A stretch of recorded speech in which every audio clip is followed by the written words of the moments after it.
You know, it's not surprising that in this day and age, the most up-to-date and respectable form of academic philosophy taught in our universities is what is called logical analysis. A logical analyst, you know, is the kind of fellow, the moment you say something, you hardly get a word out of your mouth before he says, now, just precisely what do you mean by that? You can't take a step of the way in unfolding a proposition, or a thesis, or an idea, without his going minutely into the meaning of each word that you say. And as a result of this sort of technique, most logical analysts have come to the conclusion that the problems that have been discussed by philosophers for several thousand years are mostly meaningless problems. Because when you look very precisely at the form of words in which they are stated, and you analyze each word bit by bit, you come to the conclusion that it didn't really mean anything. But I think there's a profound fallacy in this, because it's based on the assumption that the meaning of words is supposed to be precise. But unfortunately for this sort of approach to things, we are living in a world which isn't precise, where nature, on the whole, is extraordinarily vague. I mean, it would be very nice, for purposes of precise calculation, if the Earth, in its orbit around the Sun, went round in a neat 360 days. But it doesn't. It goes round in 365 and some wretched fraction. Everything's a little odd. Everything's a little off-center. For example, how are we to decide exactly when now is? You know? When is now? If I look at my watch and take a good look at the second hand to find out exactly when now is, well, that second hand I can see it, so it must have some size. So let's take out a magnifying glass. Then it appears that the thing that marks now looks about so wide. And then, well, let's draw it a bit finer, and draw it a bit finer. But we never seem to be able to get to the end of analyzing it. Now, you see, is fuzzy. It's vague. It's like the field of vision which you have in front of your eyes. You can see clearly in the middle, but going out to the sides, things get a little bit blurred. Or, where exactly does the head stop and the neck begin? You hear? You hear? You hear? We can't really decide. The only way to be perfectly clear about where the head stops and the neck begins is to chop off the head. And then you've got a neat dividing line. In other words, the whole process of analysis is a process of chopping, of cutting apart, of approaching nature with a knife, with a dividing line, with a scalpel. And although there is most definitely a place in life for precision, for clear distinctions, for the attitude of the knife, this kind of thing can be enormously overdone. And if one approaches the poet, I remember a cartoon once I saw in a newspaper, showed Shakespeare walking on the clouds of immortality, holding his head in his hands. Oh, he was being pursued by a pedestrian little man wearing a cap and gown, saying, Mr. Shakespeare, your use of the conjunction if. And one knows all too well a certain style of personality which likes to be precise. The sort of person who always in his opinions and attitudes seems to be using his thought as a means of tearing other people to pieces. Isn't it wonderful to be equipped with a rigorous philosophical method that can tear all fuzzy thinking to shreds? You know, the kind of person who says, I don't like fuzziness. I like to be definite, clear, and meticulous. You always feel that person has got his knife in his life. Or sometimes you meet among scientists, sort of person who likes to talk about brute facts. Why must facts be brute? Hard and clear facts. Aren't there also facts that are soft and vague? But you see, that kind of attitude represents and in a way caricatures something that is on the whole rather characteristic of the total attitude of Western civilization to the environment. You know, one of the first things that Oriental peoples notice about us so-called white people is our noses. After all, the bridge of a Chinese nose is rather flat. Same with Negroes. When they see us Caucasians for the first time, what they notice about us is this nose that goes out like this and seems to be prodding into everything, and the deep-set eyes with a fixed stare. And if you look at old Japanese screens which show what we call caricatures, but what they thought were fairly good representations of the first Western people they saw, they looked like Tenjin or goblins because of their long noses. For it seems that this Western man has this prodder out in front of him, which is into everything. He can't leave anything alone. And although, as I say, there is a place for precision, nevertheless a fundamentally hostile, cutting-up attitude to life gives us dead knowledge instead of living knowledge. It kills things. You know, it's a way of approaching everything rather on the lines of the old story about Achilles and the tortoise. You know perhaps the problem of Achilles and the tortoise. Achilles and the tortoise agree to have a race. But because Achilles can run twice as fast as the tortoise gets a head start. Achilles begins here, and the tortoise begins here. Now then, when the tortoise has gone half the distance between his starting point and Achilles' starting point, when the tortoise goes that much and is here, Achilles, who can run twice as fast, moves from here to here. Then the tortoise goes half as far as that distance. Achilles does twice as much, and he lands up here.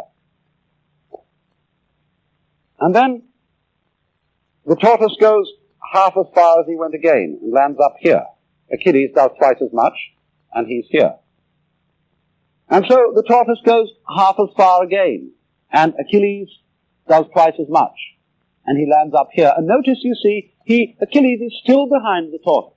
And the next time the tortoise will go half as much as that, and Achilles will come up to here. And we shall go on doing this, thinking about smaller and smaller and smaller intervals. And as a result of this, Achilles will never overtake the tortoise.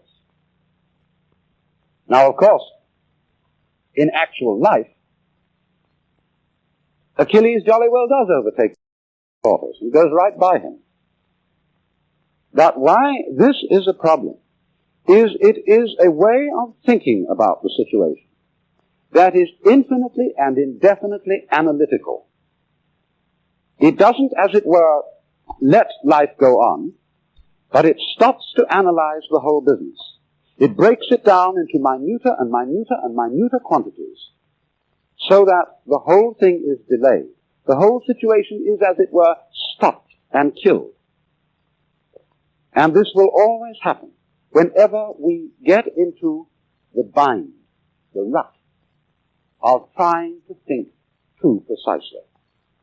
And it's for this reason that the Taoist, and I think also the Confucian philosophers of China, are very mistrustful of logic chopping, of being too analytical about the meaning of words. Let's take, for example, a word that is absolutely fundamental to Chinese thought, a word which I've used a great deal in this program, Tao. You know this is in English, spelled this way. Tao in Chinese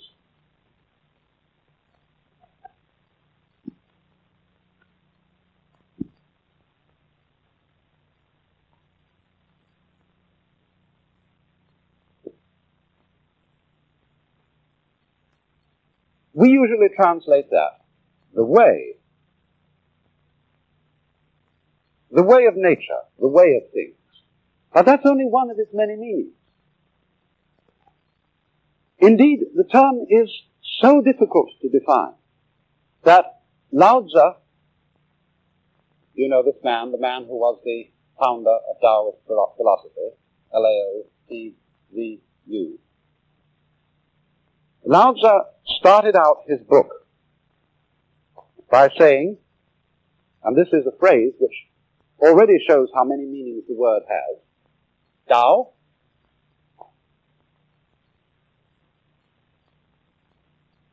which can be Tao, but here the word means spoken. It has that double meaning.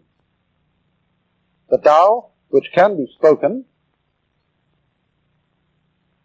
is not.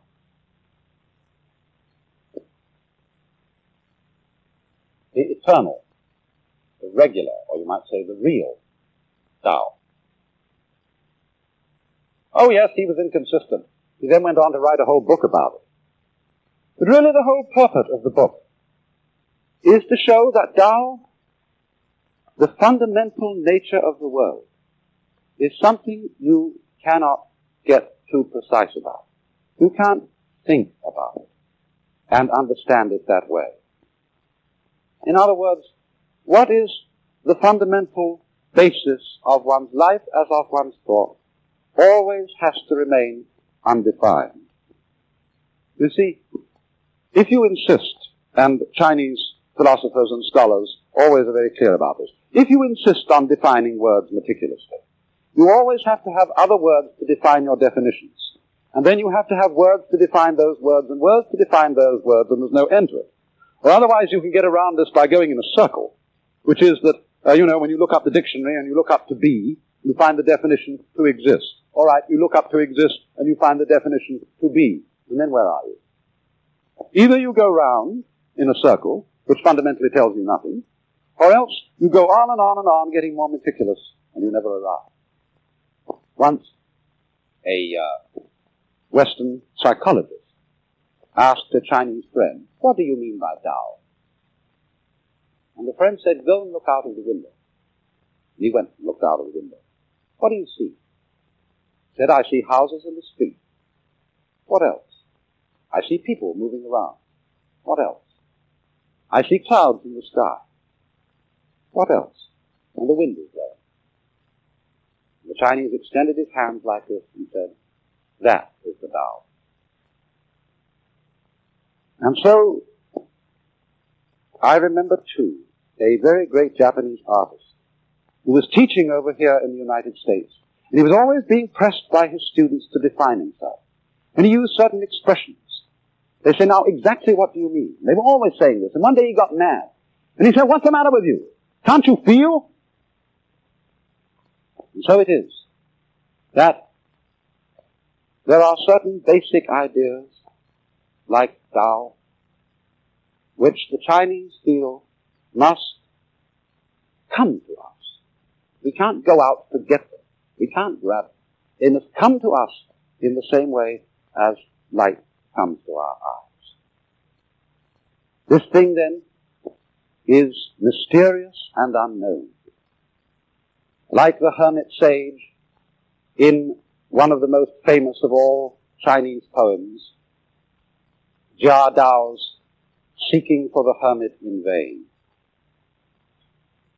I asked the boy beneath the pines.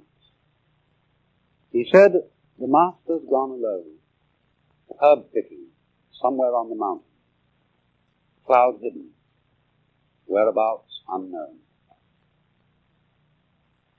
The whole power of the poet is in the mysterious imprecision of the old man's whereabouts, which, somehow or other, brings the spirit of the hermit sage closer to the inquirer than an actual meeting. His absence says more than his presence. Lost somewhere on the cloud-hidden mountain, he communicates far more than if he had come down to explain himself. And the spirit would be totally missed by the literal-minded, no-nonsense sort of person who at this point would want to clear away the clouds and the mystery, to rush in and find out just exactly where the old fellow has gone and just what herbs he is picking. You know, it's absolutely impossible to understand and appreciate our natural universe unless you know when to stop investigating. In our restlessness, we're always tempted to climb every hill and cross every skyline to find out what lies beyond. Yet as you get older and wiser, it isn't just flagging energy, but rather increasing wisdom that teaches you to look at mountains from below, or perhaps just climb them a little way.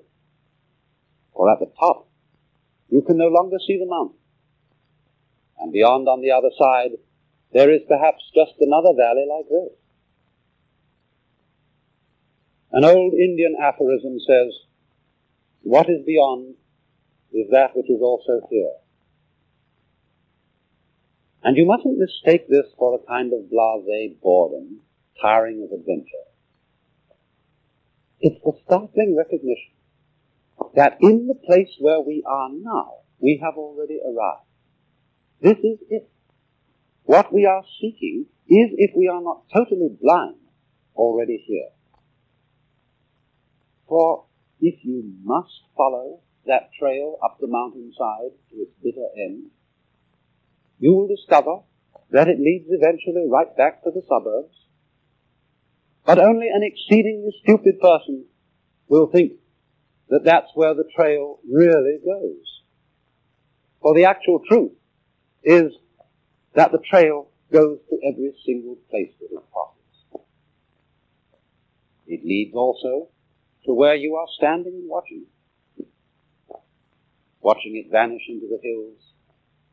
You are already in the true beyond to which it leads. Many a time I have had intense delight in listening to some hidden waterfall in a mountain canyon, a sound all the more wonderful since I have set aside the urge to ferret the thing out, clear up the mystery, and find out just where the stream comes from and where it goes. Every stream, every road, if followed persistently and meticulously to its end, leads nowhere at all.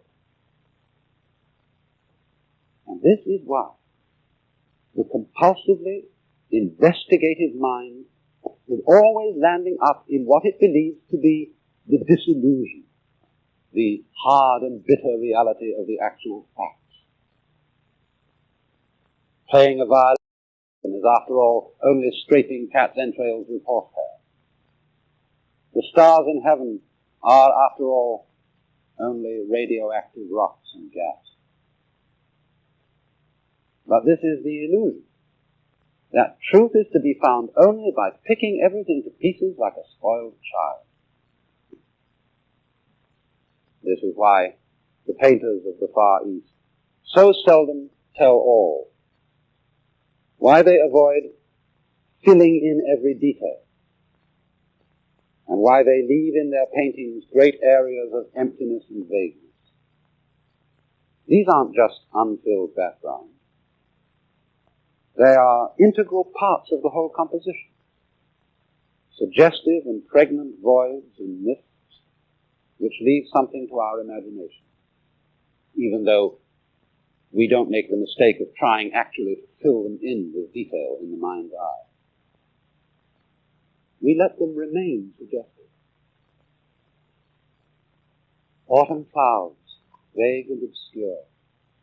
The evening, lonely and chill. I felt the dampness on my garments, but saw no spot and heard no sound of rain. Cliffs that rise 1,000 feet without a break.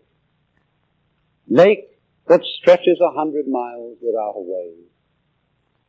Sands that are white through all the year without a stain. Pine tree woods, winter and summer evergreen.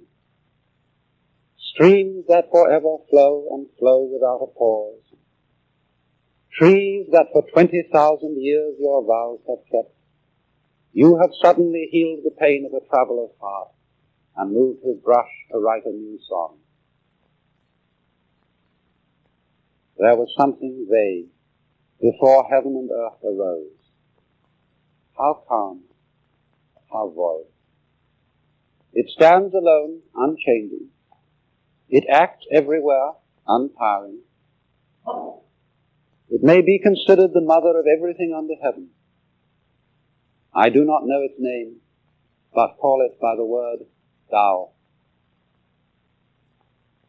The Tao is something blurred and indistinct. How indistinct, how blurred.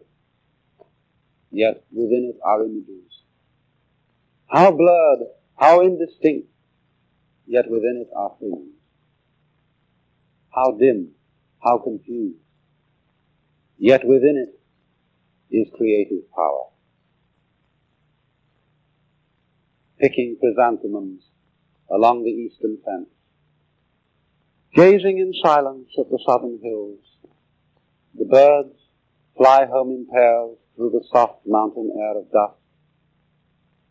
In all these things there is a deep meaning, but when we are about to express it, we suddenly forget the words.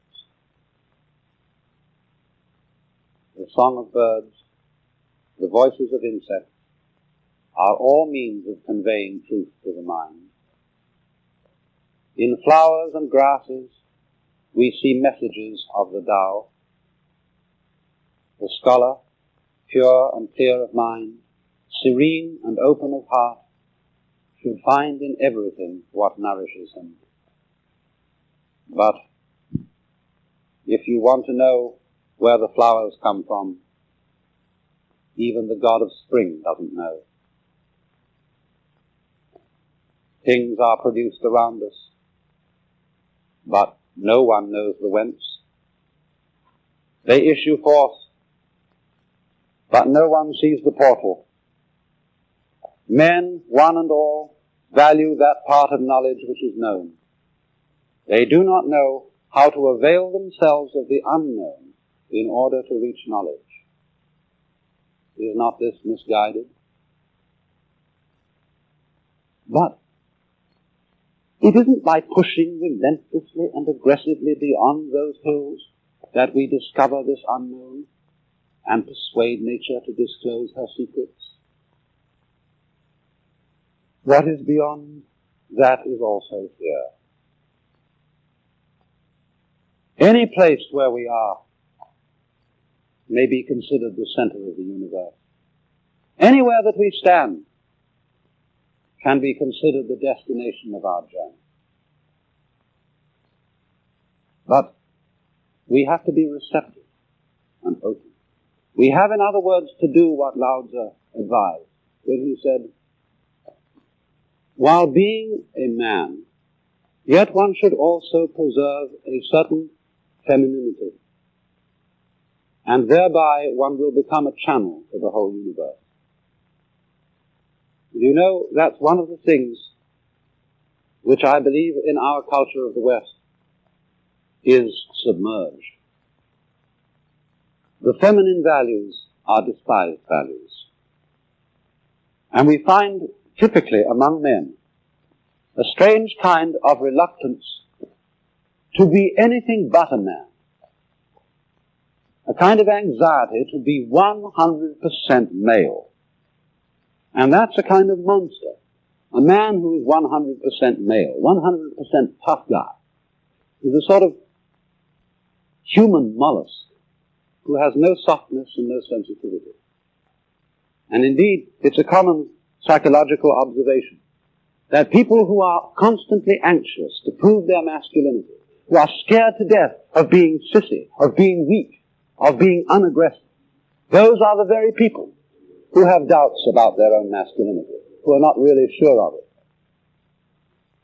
And so, there is a tremendous necessity for us to value alongside, as it were, the aggressive masculine element symbolized by the sword, the receptive feminine element, symbolized perhaps by the open flower.